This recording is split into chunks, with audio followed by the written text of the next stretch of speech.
How to add highlights on Instagram without posting on story. So that is what I'm going to show you guys in this super quick and easy tutorial. So let's get into it.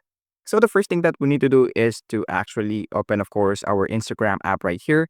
And then once we do that, let's click the plus icon on the middle bottom of the screen. And then once you do that, just click, of course, the photo and then just click the story right here.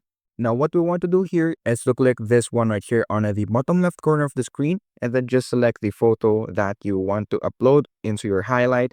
So once you do that, let's click this icon right here and then click share. Then once you do that, let's click this add to highlights right here and then just click new. And then let's just name the highlight into, let's say, for example, this one, and then click add. Now, once you've added that story into your highlight, what we want to do next is to go back into our story and then click the more button right here and then click archive. Now, once you do that, your story will now be archived, but the highlight that we have just added is still available. So that is basically it. Once again, that is how to add highlights on Instagram without posting on story.